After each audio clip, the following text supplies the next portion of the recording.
lounging, son. Welcome back to the Comic Lounge. My name's Ryan, and I have another awesome guest for you guys. I am talking to Tim Sale, the artist on my favorite Batman story, Spider-Man Blue, Daredevil Yellow. He's done so much that I am just such a big, huge fan of. And welcome to the channel, Tim. Thank you. Thanks for having me. A question I like to ask everybody I interview, just to kind of break the ice, is how they first got into comic books, not as a professional, but like as a fan. So I was wondering if you could share that story with us. When I was 6, my family moved from the East Coast of the US to the West Coast, from Massachusetts to Seattle. And to amuse me, and I could already read at least a little bit, probably pretty well actually by that point. But my father bought me comic books that I could sit in the back seat and read as we were driving all day. Funny thing about that is, and I didn't pick up comics really until later, until the mid 60s probably. And this would have been 62 we moved. So I put it down for a little while, but when I was 13, I picked them back up. But when I picked them back up, I remember on a spinner rack seeing the cover, and it was a Marvel Tales because they were reprinting old comics, and it was Spider-Man Annual #2. Oh yes, Doctor Strange. Yeah, the crossover with Ditko drawing both of them, and it was a 20-page thing, and there was the Terrible Tinkerer. Was also another story in the back, and that was a really early Spider-Man. But that had I remember that had a sort of a diagram close-up of his web spinner in his hand. Mm-hmm. And all of it just rushed back to me because I'd read that in 1962 in the car, driving to my new home in Seattle.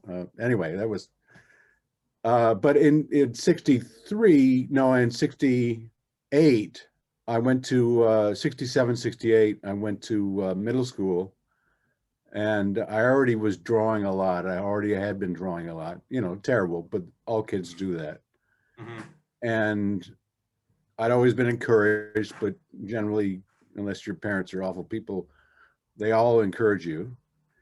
But you find girls, you find sports, you find other things to do. And I just didn't. And I remember I was in art class in 7th grade. I was reading Conan paperback books at the same time. And I think I only picked those up because they were on a spinner rack in my, the Frazetta cover Lancer books were on a spinner rack in my local drugstore, which is where I bought my comics from too.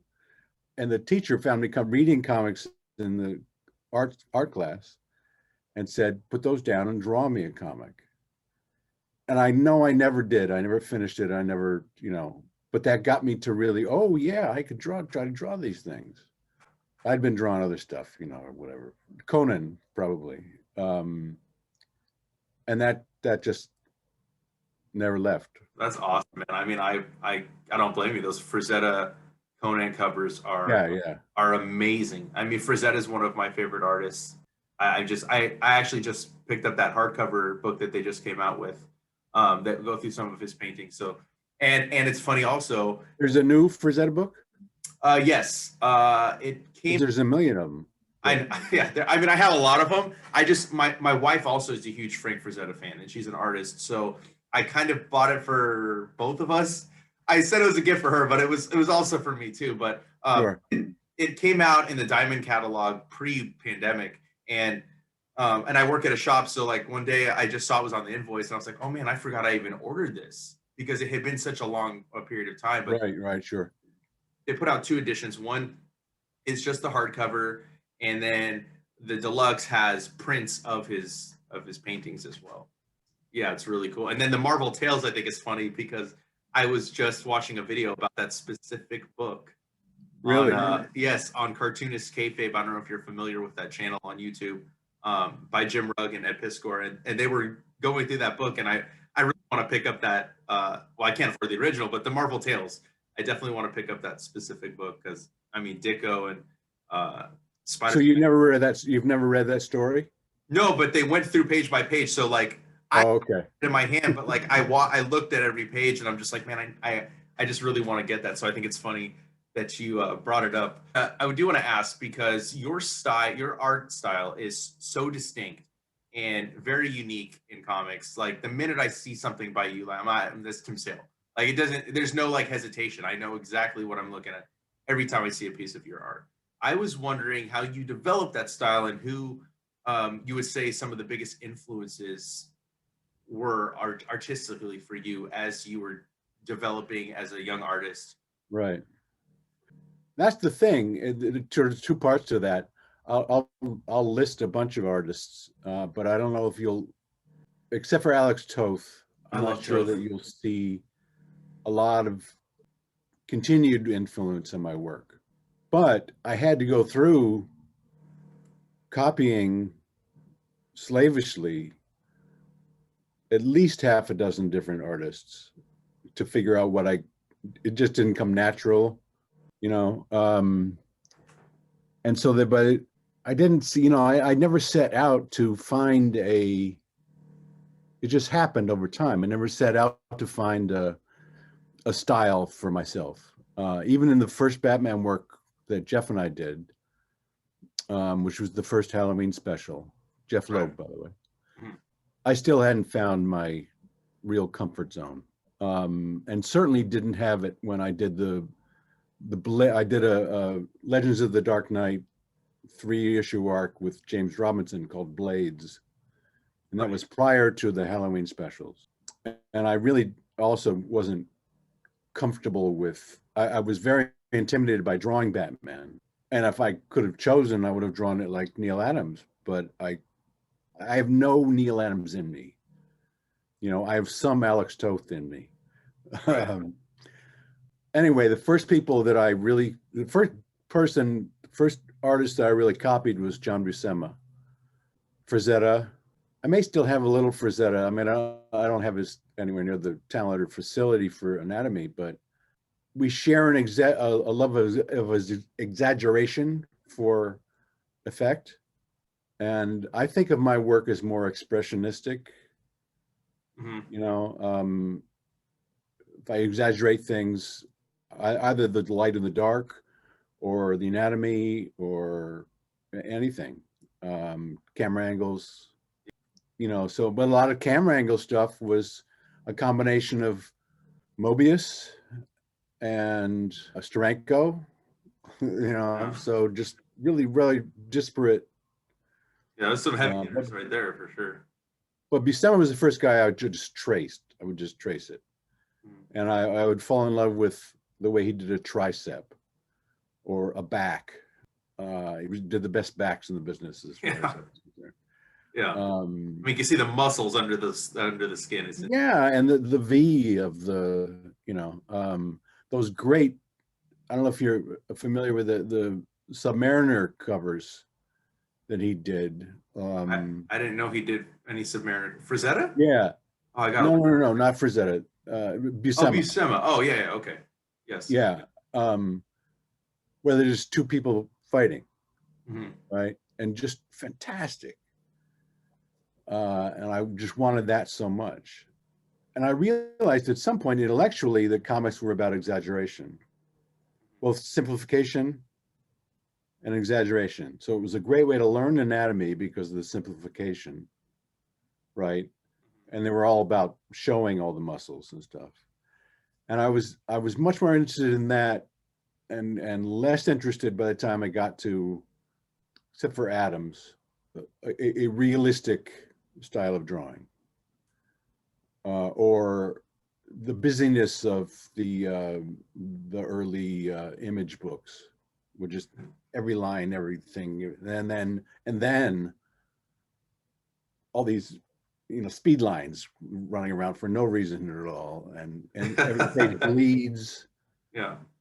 and there's no place for the eye to rest, and all that turns me off. So even with somebody who could draw really well, like Silvestri or Jim Lee, it still turned me off. I wouldn't, I could see the talent, but I wasn't, I was probably too old at that point for to be attracted to that stuff.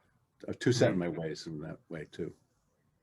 Yeah, I mean, I I've gone back and read the Image stuff. I mean, I think I was very young when it first started coming out, but I got it as I got older, and I mean, I definitely see like, and I think that it's such a contrast to your work, but I love that about your work. It's it's not busy, and you get those small moments so perfect. Like especially like I just read Spider-Man Blue again for I don't even know how many times, but like the quiet moments are they really shine in your work, and like there's not a bunch going on, and you're able to just zone in on what's important in the image, and I love that's what I really love.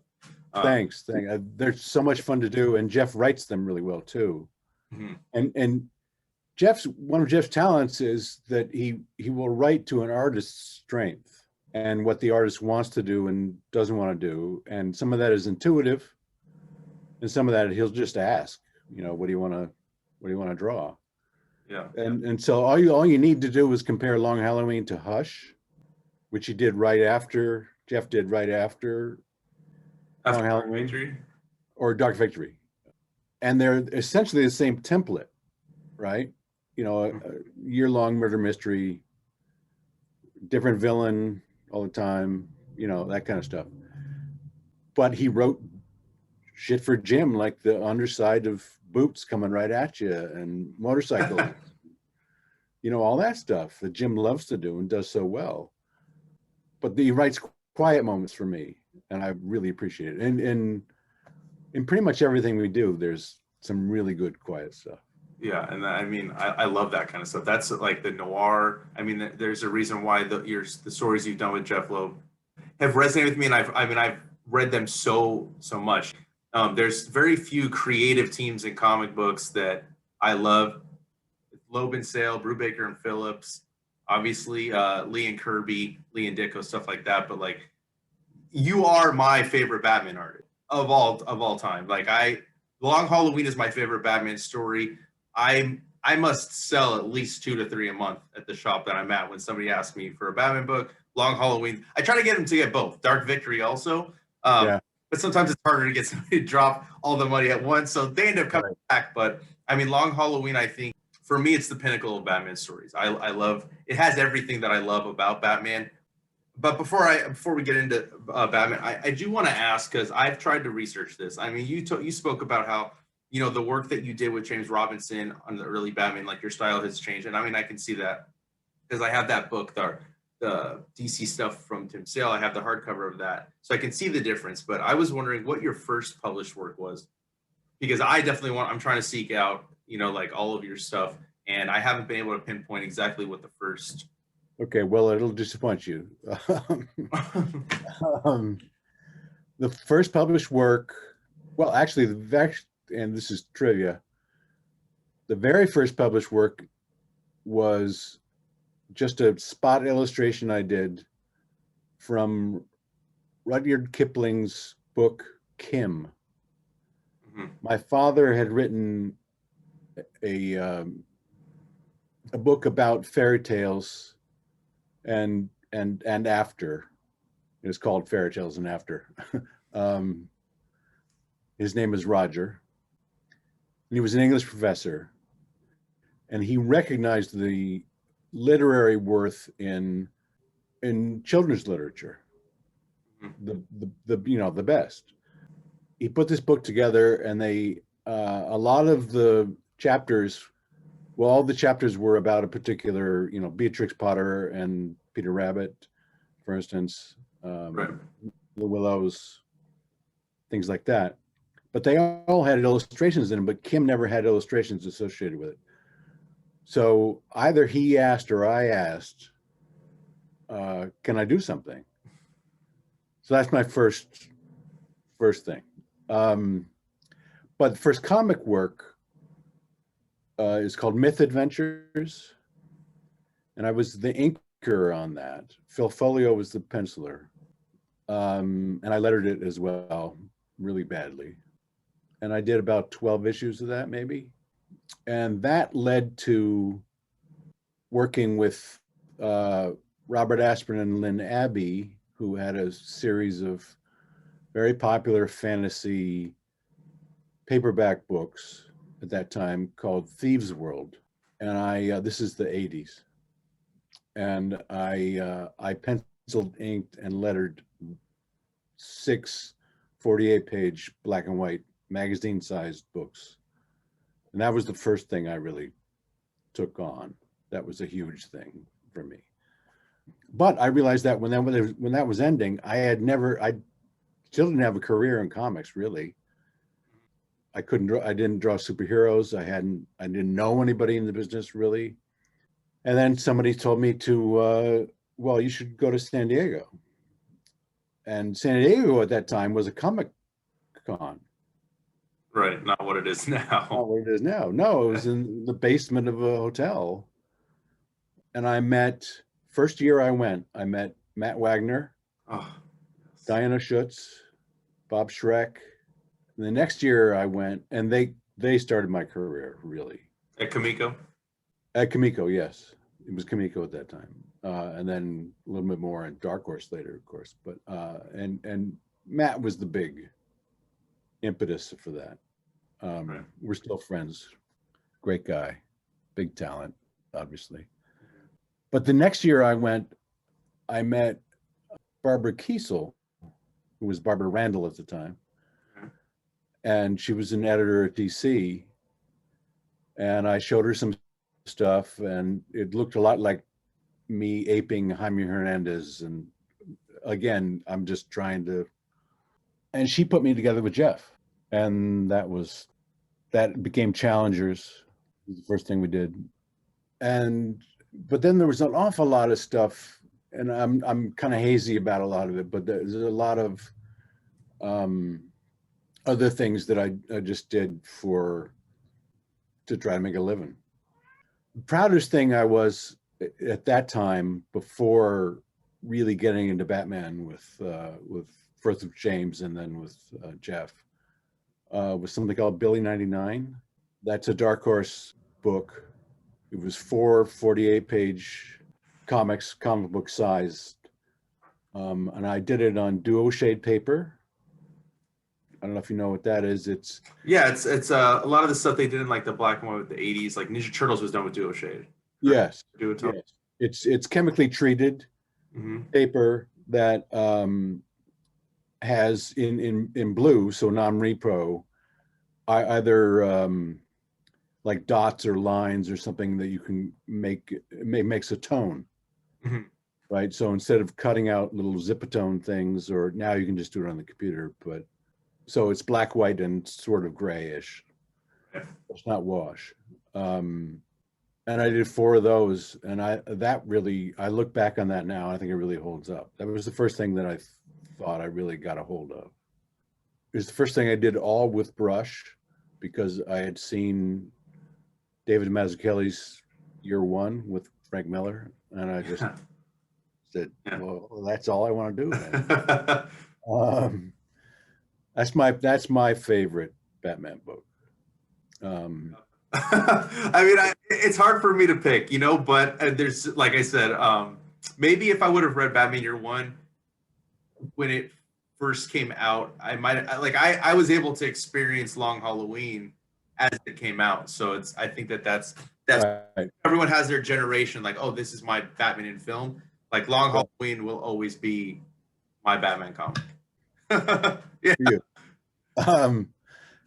Well, and I'm not a big Dark Knight, Dark Knight Returns guy, but I think it's Frank's best work too. Just for me personally. But Mazzucchelli just blew me away. Oh yeah, he's phenomenal. And his growth between Born Again, the Daredevil, right, and Year One is just exponentially. What the hell is this? Yeah. Anyway, that takes you from Myth Adventures to Long Halloween, which is perfect, because that was what I wanted to talk about next. I wanted to ask, I already said, like, it's my favorite Batman story. And tell me why. I love the noir genre, and this is exactly the type. I mean, this is what Batman I think should be always. It should always have that noir vibe to it. I think the heavy use of the shadows, with the story, like I said, the quiet moments. It's not super, like you said. You compared, like you said, Jeff with Long Halloween into Hush, right? Like it's completely different. Same writer, but completely different based on he's playing to artist strengths, right? Right. Hush is a summer blockbuster to me, and it's not to me. Right. It doesn't have the heart, and it doesn't resonate with me as much as Long Halloween, and then from there, Dark Victory. It's I can't even really put it into words. It's just there's a certain like mystique and a certain magic that no matter how many times I read Long Halloween, like I find something new from it, and I love it every single time. And Did you like the mystery in it? yes, and what's funny is it had been a little bit, and I even forgot the end. Like that is how great it is. Is that I forgot the switch at the end of it, like how it happens, and we were talking about how like even though I've read it like countless times, like still I was able to be tricked again thinking who the killer was. Like it's amazing. And like how often do you get that? Well, you read a story so many times, like I know the ending. It's like watching a movie that you've seen thousands of times. You're entertained, but you still can enjoy it. This one, like I was entertained, still enjoyed it, and still was surprised. And I mean, that's like I said, I love that story. I will till my face turns blue. I'll tell people to buy that book. I believe in Harvey Dent. Yes. I do want to ask, where did the idea come from? Was this because I know you say that like Jeff like calls, he collaborates with you, definitely asking you like, oh, what do you want to do? Was this story something you guys fleshed out together? No, it's all Jeff. Okay. I mean, he knew it is pretty much all I read is detective novels, or thrillers sort of, but my favorite genre is police procedurals, which sadly just do not work in comics as far as I'm concerned. There's not enough stuff. Right. But noir, like Out of the Past, noir movies, things like that, The Killers, the genre of noir, like James M. Cain stuff, for instance, is not it's not detective, and I like the whodunit aspect of noirs. So even though I like Cain, I'm what I go back to more and more and more is in my reading are detective stuff. And so we were talking about that with Jeff, and I had done. Jeff got jealous that I did Blades with James.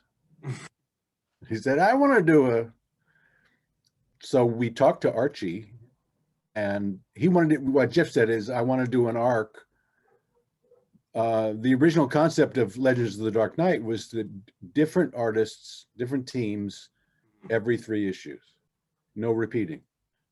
And so Jeff worked his magic and got Archie into letting us do one. And then at some point, Archie said, those old comics that used to come out that were built around a Halloween theme? And there's only one I can really think of, but it was a Batman with Neil Adams and Danny O'Neill, set in Rutland, Vermont. It's got a great Adams cover with a Reaper. And I think I know the cover. Robin's on the ground, about to be sliced up and bad. Yes. Yeah. Anyway, that's a Halloween story. And Archie said, why don't we put all these 3 together into a Halloween special? And then we did, and then we did 2 more. But that's why it's bigger, it's longer than the other 2. The other 2 are 48 pages. The first one is longer than that. Right. I don't remember how long it is. 72 or something. So he wanted to write a detective story, and Jeff had just come out of the X-Men office, and he was making pretty good money. Money's a big deal for Jeff because he came from movies, Right. And But what he was tired about with movies is, yeah, he'd get a paycheck, but they never made except for Teen Wolf, which he wrote with his partner, Matthew. They never got any movies made.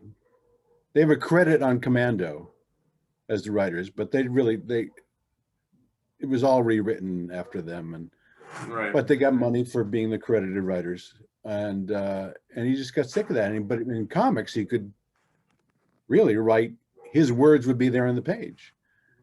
But he was worried about, he was never a plot guy.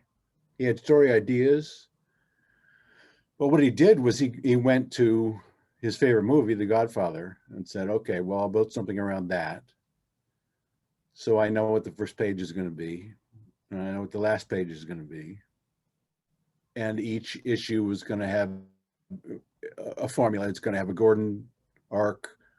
It's going to have a Batman arc. It's going to have a Harvey thing, and it's going to have a villain. Different villain every issue. But he was terribly worried that, look, if we're going to do 13 of these things, and it's even 15 really, because the first one and the last one are double sized, right? What if people guess the goddamn killer in issue 3?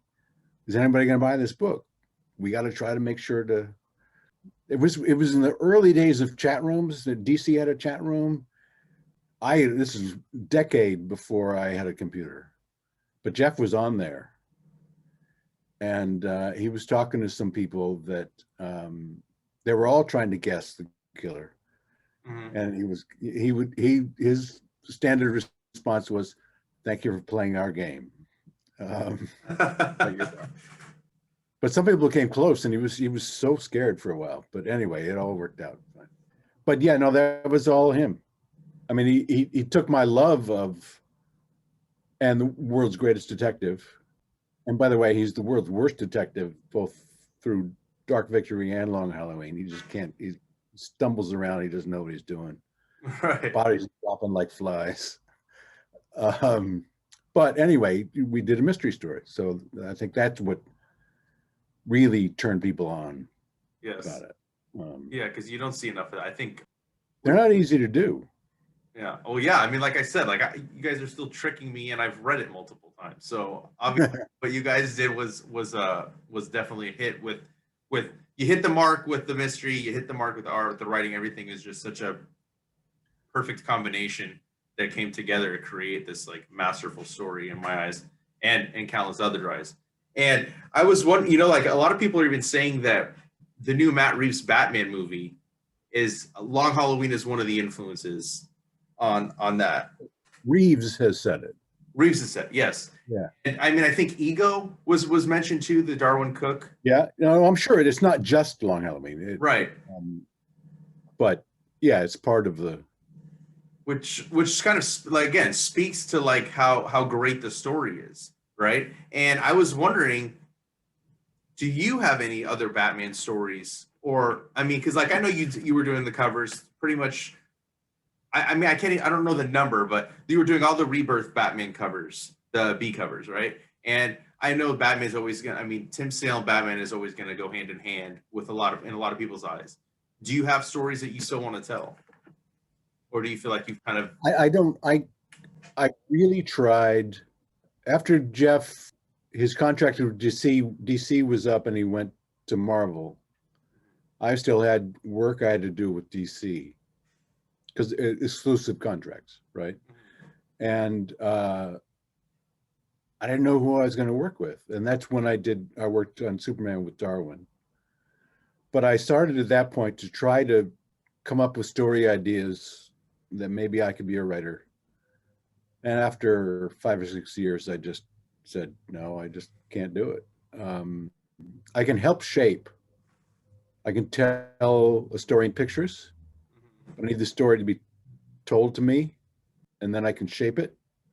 But I can't go from blank page to like that. So I don't know what I have. I know what I like. Yeah. And I can say that to a writer. I definitely want to do more noir stuff. Okay. Um, I'll always want to do that. And I want it to be, I mean, there's noir that's not heavily shadowed and urban. That's very good. Like Stephen Frank wrote something, can't remember what it's called now, but a really good noir, but it's set in LA. Oh, Palomino. Palomino, yeah. Yes. And he pitched that to me. And I eventually said, you should draw this. Because it's not turning me on, but it sounds like a good story.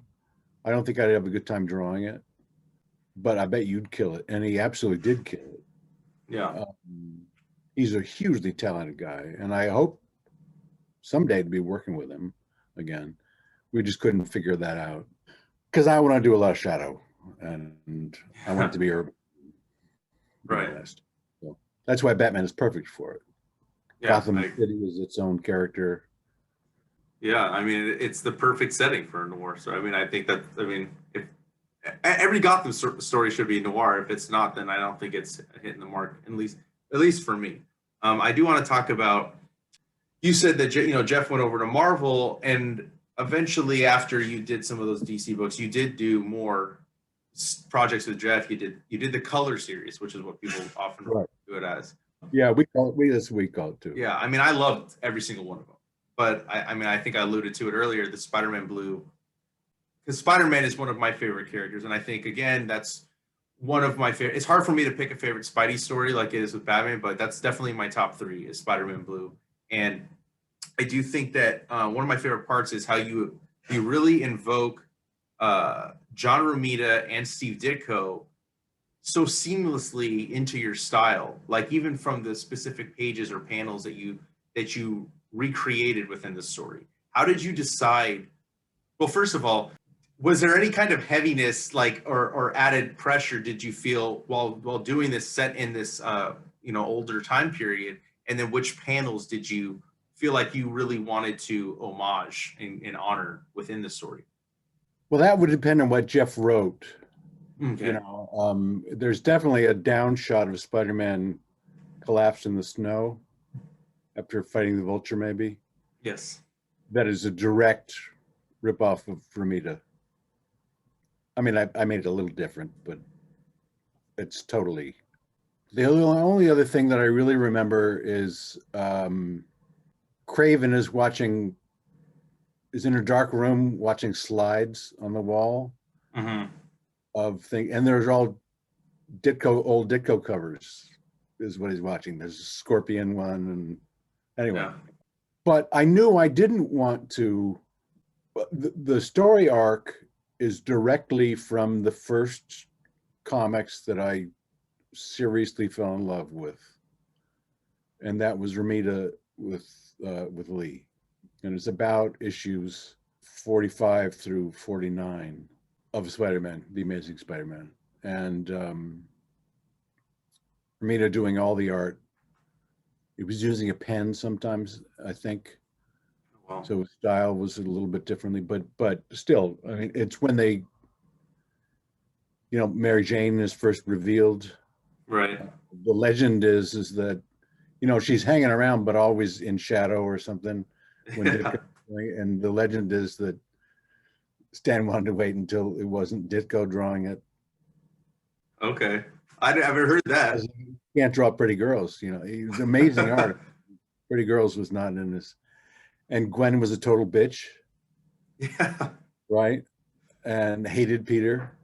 She was, Flash's ally and hating Peter in high school. And then all of a sudden it became this romance comic with all these great villains. And I love the Shocker, for instance, one of the great costumes, I think. I mean, he's a stupid villain, but it's still the Lizard, a lot of stuff. And so anyway, it was a direct reference to those stories. So I wanted to draw it as much as I could like Romita. Okay. But obviously I couldn't really do that. What it really taught me was a different way of drawing women, because I was terrible at drawing attractive women. I was Ditko, by looking at, but by really looking at Ramita, it just, and copying it and working it over and looking at it a lot. By that point, I also had been discovering a lot of mid-century, mid-20th century American illustration, magazine illustration. Oh, nice. Like the fashion art and stuff like that. Well, before photography sort of took over what magazines became, it was artists.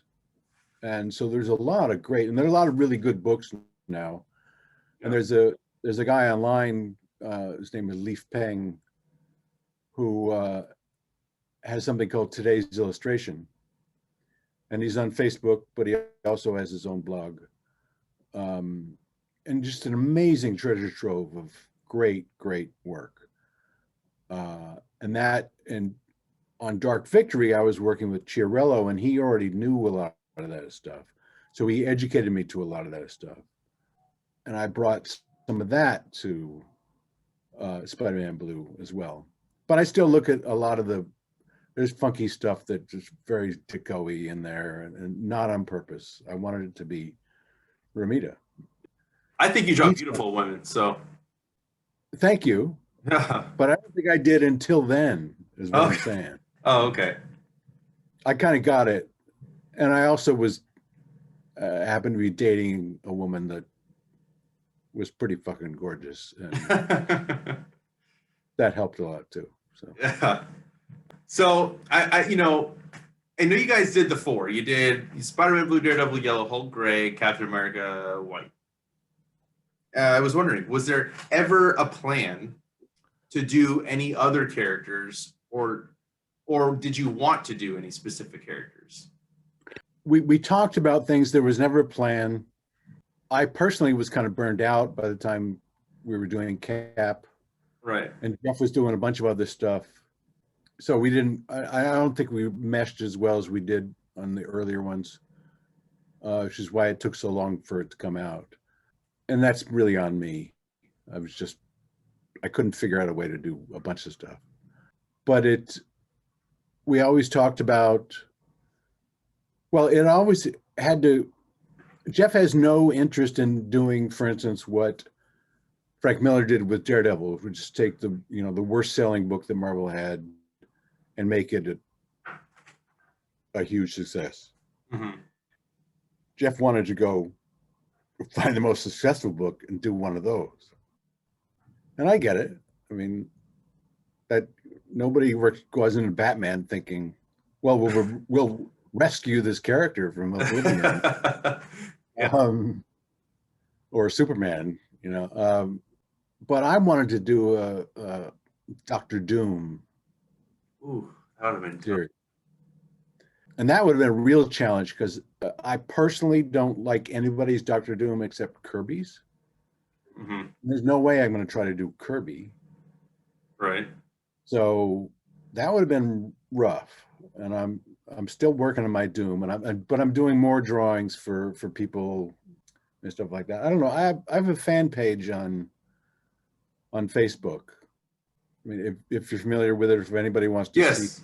I will definitely, everybody listening, I will drop the link down below. You have to follow it. I follow it myself as well. There's a lot of art on there, and I go on every day, sometimes more than others, but I have one thing that I show a lot of my stuff. I recently found a bunch of old sketchbooks, and I put some of that art up. Anybody's welcome to share my work that they find is obscure, and sometimes I've totally forgotten it. There was a cover I did that somebody posted for the TV show Supernatural, and I did a cover for a comic that Wildstorm did. And I'd totally forgotten it. But it was great to see it again, Yeah. Anyway, it's about 2007 or something I did it. Anyway, so we talked about things. Doctor Strange. Doom was my number one, but Doctor Strange or Iron Man Yellow was, except that Yellow's been taken. So Iron Man Gold. But the tin can version. Oh, the okay, so the original one. Yeah, Okay, I just love drawing that. It's so fun. man. And like in Hulk Gray, Hulk calls him robot Yeah, because he looks like a robot. it Hulk Gray does. is my favorite of the four. It's the most pure story to me. It takes place within 24 hours. It's working through the 6 stages of grief, 6 or 7, I can't remember. It's just Hulk, Betty, Iron Man, Ross, and the desert. Yeah, it is a. That's like it. And Yeah. so fun. I love drawing the desert too. You know, it's funny. I did a book called The Amazon. You know it? That was for Kamiko. It was No, 3 issues with Steve Siegel. There's a collection okay. with new covers and new coloring by Matt Hollingsworth, greatly improving the original issues. But outside of noir, I find that I'm really turned on by the environment of wherever we are. So I had a lot of fun with jungle in the Amazon, a lot of fun with the desert in Hulk, and a lot of fun, obviously, with Gotham City and Batman. So And so, you mentioned Matt Hollingsworth for coloring. I think that that's one of the things that stands out too is everyone that colors your work. Like there's a certain aesthetic that comes with that, like the wash and the watercolor stuff.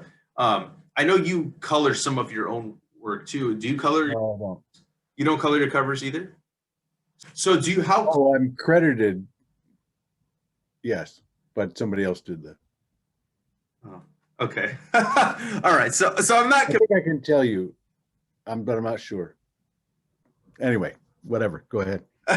So I was just wondering how closely you work with the colorists to keep like the aesthetic. I mean, it is as if you've colored your own work because it's so seamless. The transition, especially, I would say maybe post Long Halloween, maybe more to the color series and forward. The coloring seems very seamless. Right, it doesn't seem like there's different colors, but I know there is on some of those stories. How closely are you working with them to make sure that the vision? I mean, the vision is singular. Well, for all the Halloween specials and Long Halloween and Dark Night, Dark Victory, sorry, are colored by Greg Wright. And I'd asked him to, there was a similarity to a lot of stuff he did. He also colored, he was coloring everything I did for a while. I mean, he did Wolverine Gambit. But I asked him to find a different palette. I no more than that, because I'm colorblind. I can see color, but I can't create with it. So I can't talk Didn't about know it. that. Okay. I talk about it in kind of general terms or emotional terms, or look at this, do it like this, or this is what I had in mind. Not do it like this, but Right. something like this. And again, looking at a lot of the mid-century illustration work, all that was painted. He just completely changed his palette, and it's my favorite work that he's ever done on me. I'm just blown away by it. But when we went to Daryl Yellow, I wanted to do it in ink wash, which is just diluted ink. Mm-hmm. It's not watercolor, it's just diluted ink. It's all black, white, and gray. And then you scan it, and then it's colored on the computer. And we actually asked a number of really talented computer colorists to do samples, which is pretty ballsy of us. And nobody got it. They all tried to add their own stuff to it. Mm-hmm. I kept saying, no, it's all there.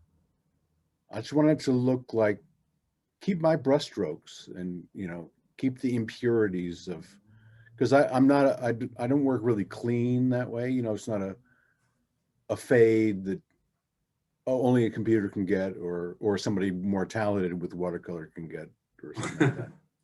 But I like the kind of chunkiness of it. Yeah. More dramatic. And I wanted to do it in wash because it was going to be New York City, and I wanted it to be kind of an homage to New York City. I love brick and, you know, all that stuff from Gotham. Just loved all that. And I had a lot of New York City reference for buildings, and it's just an amazing playground to work with. And Matt was the first guy who said, "Oh yeah, no, you want it like colorized, like a black and white movie." Dude, yeah, that's exactly it. You know, the lighting has already been done in the black and white movies. You know, you're not gonna mess with the lighting. You're just gonna make it into color. And so everybody thinks it was watercolor. They tend to think it was. I hope. I mean, I've been thinking for years, so I mean, this is totally new insight for me. Oh yeah, no. If you look at the original pages, it's all black and white and gray. Okay. Same with the Hulk.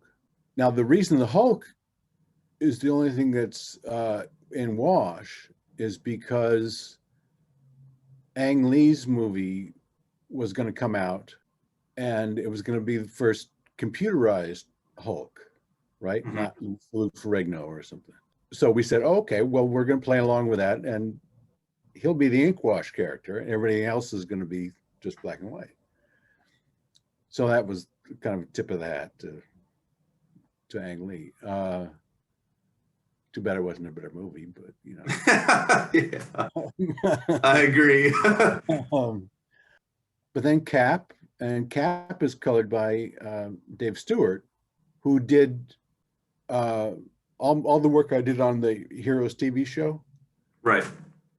He colored all that. People think they're paintings.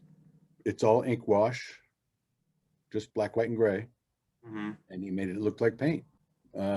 He got it right away, just like Matt and Hollingsworth got it right away. He knew what to do. Actually, that Supernatural cover that I was just telling you about, it's on my fan page, so you can go see it. I asked him to make it look painterly, and he just fucking did, and it was great. Yeah, he's a fantastic colorist. Oh, huge. And he did Cap. Okay. Now, sadly, for some reason, a lot of that printed really dark, and it wasn't the way I saw them when he sent them to me, sent the files to me. They don't look like that. It's not as murky. They're very murky the way Marvel printed it. And so that's unfortunate.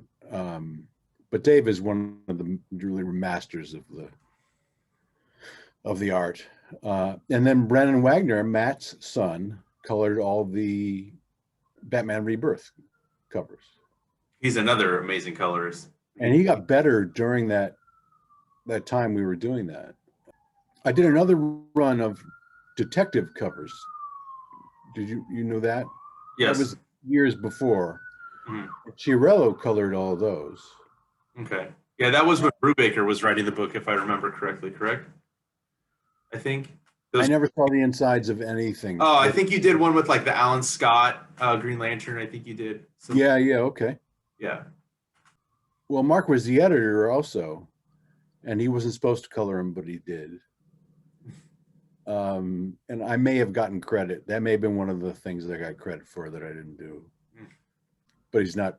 Fuck him. They fired him. So go, screw them. And I just loved working with Mark, and loved how well that worked out, how experimental we got. I think I did 2 years of that. Really, I'm really proud of that run. I know he is too. And we really tried to have a lot of different styles, a lot of different, I mean, like the Green Lantern cover is definitely from Golden Age or current to that time. Illustration art is an approach like that. And Mark got that. I don't know if anybody else ever got that. But I mean, it began with, I think, only 6 when I was pitched. Just do 6 iconic, a Batman, Two-Face, Gordon, that kind of thing. And then we just kept going after that. I love those covers, man.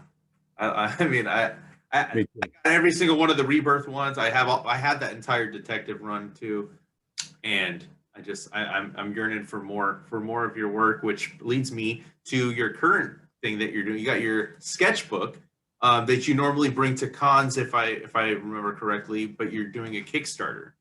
So I was wondering if you could kind of share a little bit about that, how that came about, the decision behind Sure. doing it on Kickstarter, and what the experience has been like so far for you. Well, the experience has been great.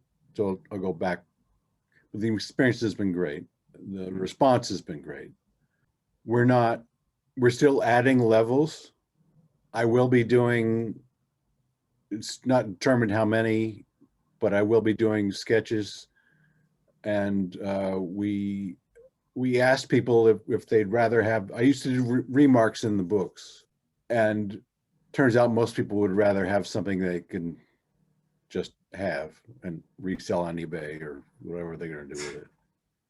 But that's okay, as long as they pay me what it's worth. What it's worth, yeah, for sure. And it's one of the things that sort of baffles me about the collecting market is that, look, you guys are shooting yourself in the ass if you think you can't just complain about how much these things cost if you just turn around and make more money than I've charged you Right. on eBay. Yeah. So anyway, there's that. Yeah, I feel you there. Yeah, for sure. There's that part of it. But, and it's not just me. I mean, obviously it's everybody. Oh, of course. Anyway, that's one of the levels. I'll be doing that, at least 20. I don't know how many. So the response has been really good. The reason it's Kickstarter is that there aren't cons anymore. Mm-hmm. This was all put together to be ready for con season. Mm-hmm. And then con season didn't happen. So we had all the work done on it. And we're going to add stuff that I've been doing at home, but it's nowhere near the volume of work that I might have done just by going to cons. Most of the sketchbooks are of work that I've done at conventions. Okay. And either that and private commissions. But the bulk of it is, I never draw, unless I'm working on a series, I never draw as much as anywhere at home, anywhere as much as I do at a convention. Right. So it's pretty easy to fill up a sketchbook's worth of things that I think are worthy.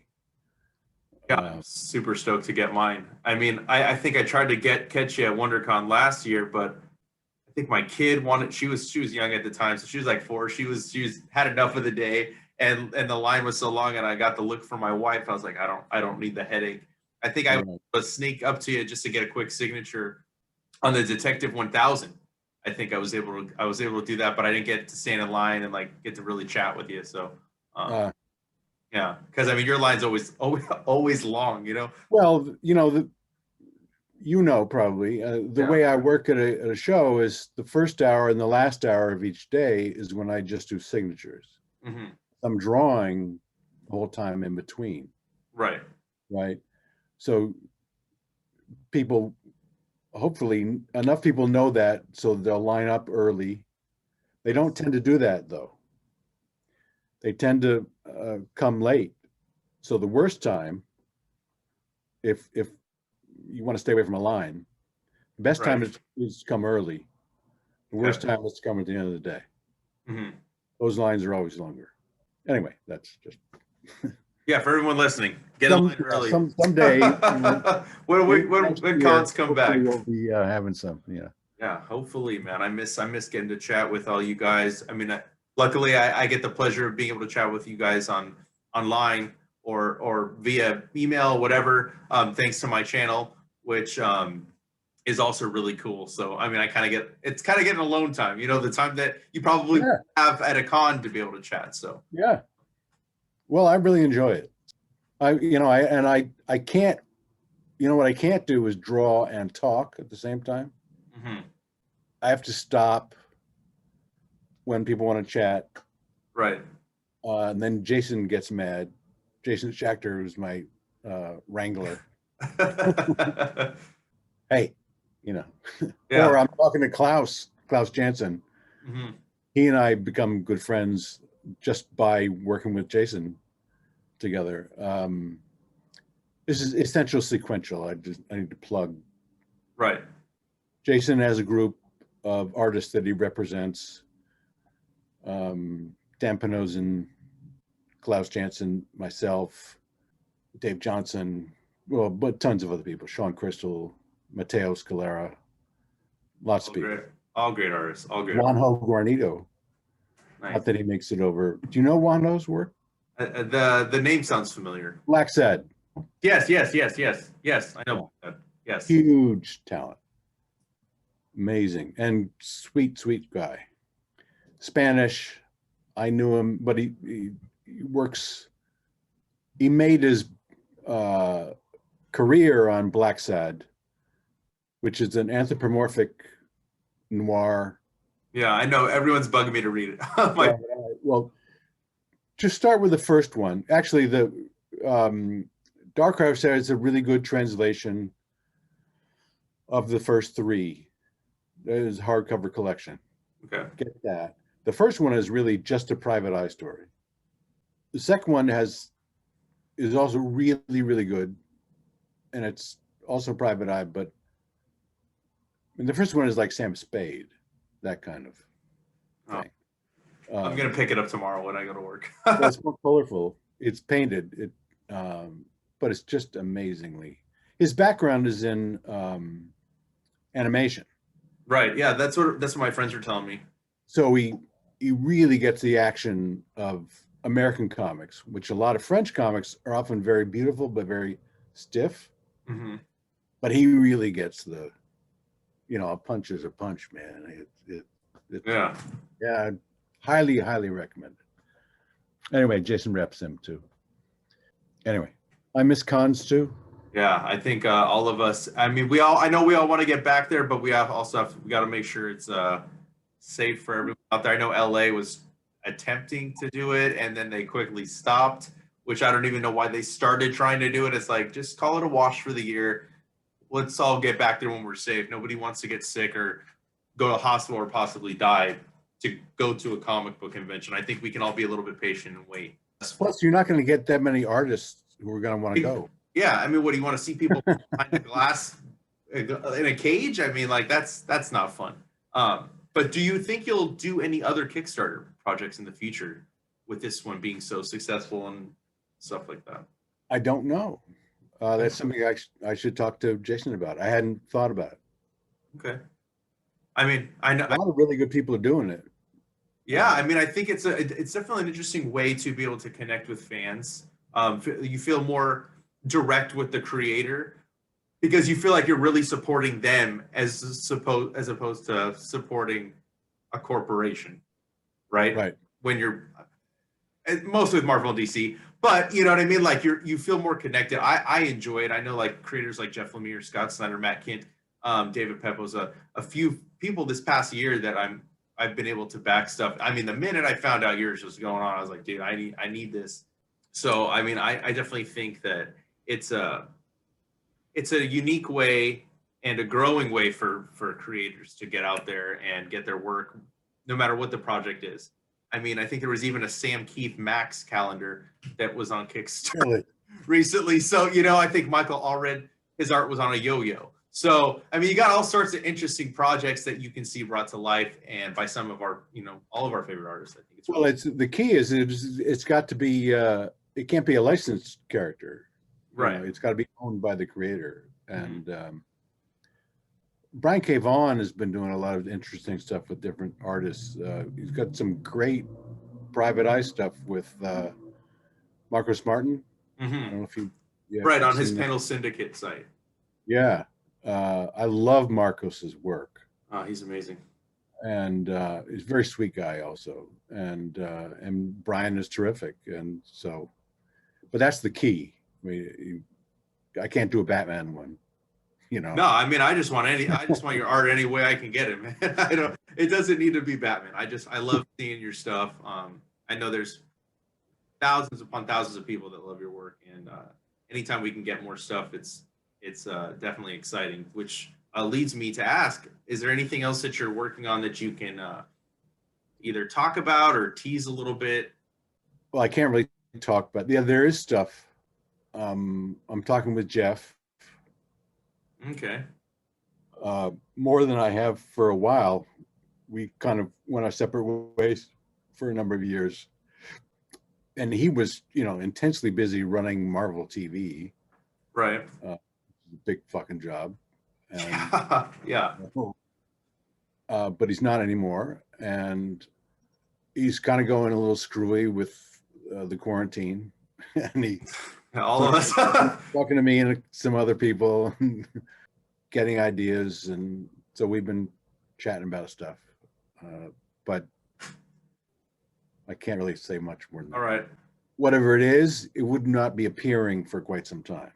Either way, fingers crossed. I'm waiting on it. We're all Me waiting. too. I can't wait too. Oh, I should say again, before COVID, I'd been talking to Brian Azzarello about going back. He wrote my favorite story, the noir story in Solo. Yes. Low Card in the Hole. Mm-hmm. And I said, Brian, you got more stuff like that? What are we gonna do? Oh my God, yes. Yes. And so he had a couple of ideas and all that sort of. Brian's a very unique person, and he's not very easy to get a hold of. And he's not very chatty when you do get a hold of him. But I'll tell you a story about that story, the Low Card in the Hole story. Okay. I'd said to him, I just want 3 panels on a page, and maybe it'll be a few more, but I want you to, instead of thinking about a page as a 6-panel template, think of it as a 3-panel template. And he said, there's no way I can do that. I said, oh, sorry. Okay. He calls me back a week later. I got a story. So that's kind of Brian. And that was Low Card in the Hole right then. Boom. Yeah. So. Well, I look forward to anything coming out. I'm going to keep my fingers crossed for both of those projects, whatever they will be or could be. Definitely want to see them. And before we get out of here, I just want to ask you, one more question. You've been in the comic industry for a while, so you've seen the ups and downs. And I think we're seeing a dramatic shift in the industry. Not only have I noticed it as a fan, but now I'm in retail, so I'm seeing it behind a little bit more behind the scenes than I was before. So I was wondering, what is your opinion on like what's going on in the industry, and do you feel the same way as a creative that we're seeing a dramatic shift as well moving forward? Oh, well, there's no doubt. I mean, the semi-gutting of both Marvel and DC, and they're having to reimagine comics, how they can put stuff together. I'm not the best person to talk to about these are the kind of things that people like Cully Hamner, for instance, is terrific at. He's somebody, if you can get him, he's always interesting, very smart, and he's really hooked into this kind of stuff also. Yeah. I'm much more of a hermit when it comes to it. He knows everybody too, and I'm like, what? Who? I was like that with New Frontier. I went to the store, I found the first issue, I came back, I called Jeff and said, man, I just found this great comic. You ever heard of it? It's called New Frontier. And he said, Tim, I work in the industry. You do too. You should know. Oh, really? I was like that with Black Sad. I was in France, my life. I found the book. I came and talked to my French friends, and they said, yes, Tim, and it's the #1 book in the country. Oh, okay. I didn't know that. Anyway, I can see why it is. It's so good. No, so Cully's really good at that. I'm not so good at that. But obviously, it's huge shifts. And I would suspect that things like Kickstarter and GoFundMe and stuff like that is going to be a big part of it. DC and Marvel, if they want to, are gonna have to adapt in the same way they didn't do a very good job of adapting to what happened with the creation of Image, Right. and letting creators finding different venues, so that Black Label was a really good idea and long overdue for DC to do, and then COVID hit. Right. The stuff that I was talking about with Azzarello was going to be Black Label. So letting creators be a bigger part of creating and using the imagination and not tying into continuity. You know, continuity for me began as a kind of fun thing that Marvel made up, but it just became this Hydra monster that suffocated everything, from my point of view. Okay. Like, you couldn't figure anything out if you didn't read 100 books of something, which is why Jeff and I did what we did. It was always standalone stuff in some nebulous world or time period, right? Right. It's a familiar world, but a nebulous time period. So there's going to be more of that. And I would also bet that online comics is going to be a big comicsology and things like that. I haven't really hooked onto that, but a lot of people use it just as reference. Yeah, for me, I like books in my hand. I don't think I mean, everybody does. yeah, I don't think I could ever adapt and go like I see people like just all digital. For me, I don't think I could ever buy my comics or my books in a digital format. I like having it in my hand. I like the tactileness of the paper. You know, it's the aesthetic that I like too. You know, it's not just like I don't want to just look at it on a screen. And I stare at my screen enough. I don't want comic books is my time away from a screen. I don't want it to increase my screen time. You know what I mean? Right. And you know, from hardcovers to like the absolute editions that DC does. Like there's so many different formats that you can't get across on a screen. It's just not the same. And, you know, I know that a lot of retailers are definitely like nervous about that, right? Because in terms of the direct market, and I know that's a huge fear and stuff, but I think as long as if there could be a singular vision, maybe that would kind of help. Like if the comic industry as a whole decided kind of, okay, this is the direction that everybody needs to go in order for it to survive, I think that would be, you know, super beneficial for sure. Yeah, I think there's too much built-in competition between the big two. Right. Yeah. They're not gonna I know. pull it together for the good of the country, you know. Yeah, that's true. You know, Diamond having a monopoly for so long was kind of a way that it all came together. I mean, I think of that as evil, really. I'm not a big monopoly kind of guy. Yeah, no, and I hated the idea that any one entity could dictate to publishers and creators, which then affected creators in money distribution. And no, you have to get this if you want this, you know, that kind of stuff. Yeah. No, it's definitely better to have more than one distributor for sure. Yeah, so breaking that up, but then there was not a consensus of, well, what are we going to do then? And there's still not a consensus. Yeah. Even each company doesn't know really what they're doing. Right. Yeah. I mean, it's definitely an interesting time in the industry as a fan and now working in retail.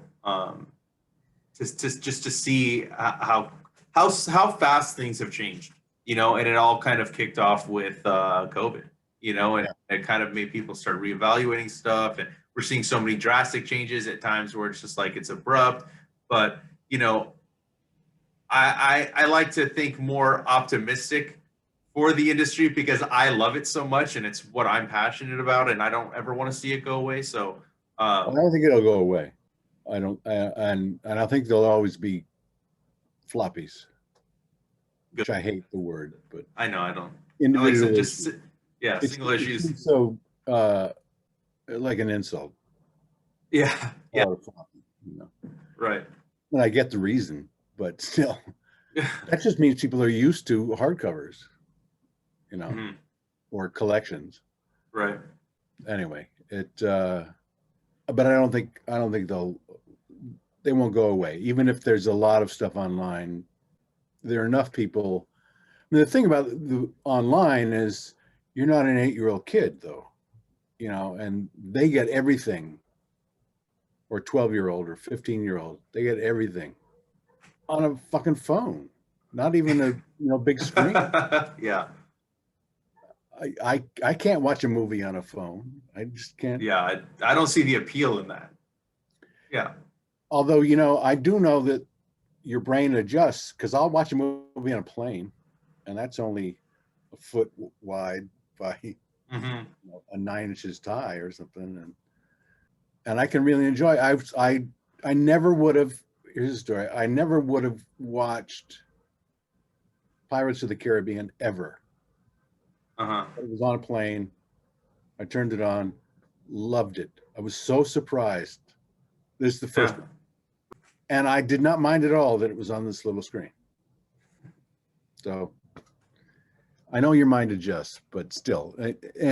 But kids now, I Mhm. mean, I'll read, I have a Kindle. When I travel, I don't usually read on a Kindle at home, but when I was traveling, I used to take 5 or 6 books with me to read. Yeah. And this way it's easier to travel without packing your bag. You're all you got 100 books in yours. Yeah.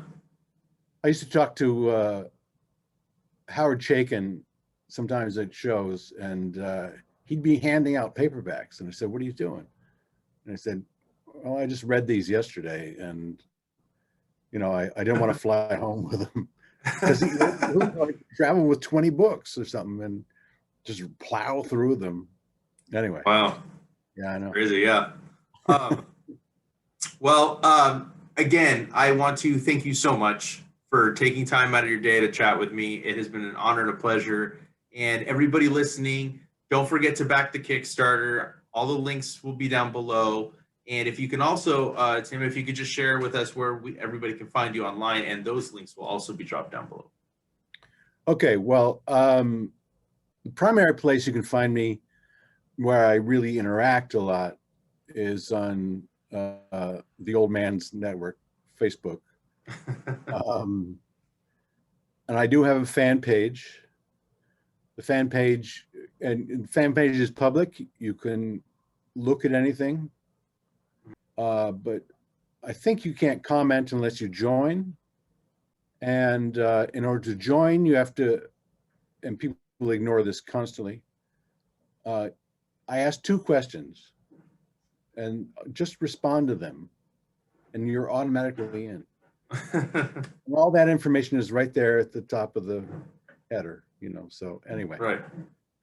And they're art related, what do you like about Tim's work, and what other artists do you like?